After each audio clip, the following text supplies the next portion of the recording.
MP board के सभी विद्यार्थी ध्यान दें, जो आपका 12 दिसंबर के दिन गणित का एकदम जो रियल पेपर साथियों वो आ चुका है। तो बिना देरी के हम इसके सॉल्यूशन की ओर चलते हैं। इससे पहले यदि जिस बच्चे को 75 में से 75 अंक लाना है साथियों, वो इसको पूरा देख लिएगा। बहुत सारी यहाँ पर चीजें हटा दी गई और बहुत सारी चीजें इसमें ऐड कर दी गई, नई चीजें आ चुकी साथियों।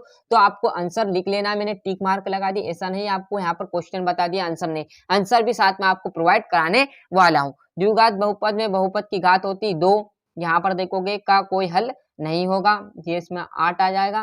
क्लियर है, यहाँ पर 50 डिग्री और ये में माध्यक का आ जाएगा। क्लियर है, ये थे हमारे सही विकल्प। जो आपके रिक्त स्थान वो भी इसमें देखने वाले हैं। तो पहले में यदि p x एक द्विघात बहुपद हो तो p और कोष्टक में x बराबर पे 0 को क्या कहते हैं, वर्ग समीकरण कहते हैं। इसमें आ जाएगा आपका श्रेणी सभी वृत्त क्या होते हैं, तो समरूप होते हैं।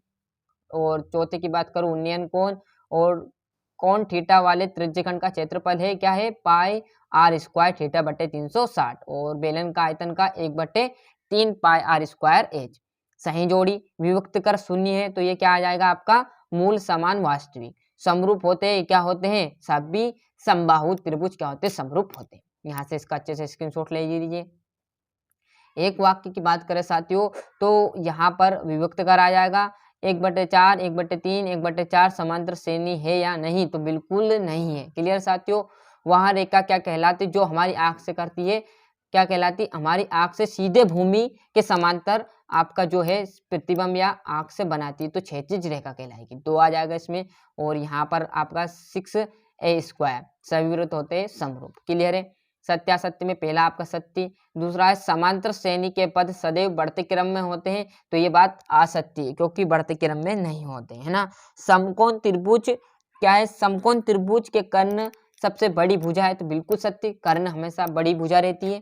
क्लियर है, यहाँ से सत्यासत्य का ये देख लीजिए। और छठे से आपके बढ़िया तरीके से 2-2 नंबर के चालू होंगे, तो अच्छे से यहाँ से स्क्रीनशॉट लेना, ये तो आपको ही करने पड़ेंगे क्योंकि यहाँ पर एक प्रश्न में बताऊंगा तो कितना टाइम लगेगा, एक प्रश्न में आपसे कम से कम 10 से 15 मिनट लग जाए साथियों, तो इससे तो आपके 3-4 घंटे हो जाए। तो आपको इतने टाइम है नहीं, जिस बच्चों को याद है वो कर लीजिएगा, और जिसको नहीं याद तो मेन क्वेश्चन जो आपको थोड़ा थोड़ा नॉलेज है वो करते चले जाइएगा बस, जिसमें आपके मैंने 30-40 नंबर के बता दिए, और आप 2-4 प्रश्न कर लोगे जिसमें 50-60 नंबर आराम से ला पाओगे। और जिस विद्यार्थी को थोड़ा बहुत भी पढ़ा है ना, वो 80 से 90 नंबर तक, मतलब आपका 75 का है, तो आप 75 में से कम 70 नंबर ला सकते हो। क्लियर है, अच्छे से देखना, क्योंकि अब एक एक सवाल तो ही सही, जिस बच्चे ने पढ़ा वो तो आराम से कर देगा।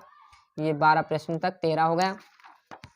यहाँ से देखोगे तो ये आपका 14वां, 15वां, 16वां, 17वां, ये 18वां, 19वां। क्लियर है, आ गया समझ में। यहाँ से मिल जाएगा आपका 20वां, 21वां और 22वां। अच्छे से स्क्रीनशॉट लेना आप। तो ये 23वां आपका लास्ट क्वेश्चन था। क्लियर साथियों, तो 1 से लेकर मैंने 23 तक इसका फुल सोल्यूशन आपको दे दिया साथियों। फिर बोल रहा हूँ, यदि आपने संस्कृत, हिंदी, गणित और जो बचे सेट आपके कौन कौन से सेट है गणित का और समाज विज्ञान, क्लियर सारे यहाँ पर हिंदी के भी मैंने पेपर डाल दिए सभी सब्जेक्ट के। क्लास 9th से लेकर 11th-12th तक के पेपर यहाँ पर इस चैनल पर प्रोवाइड करा दिए साथियों।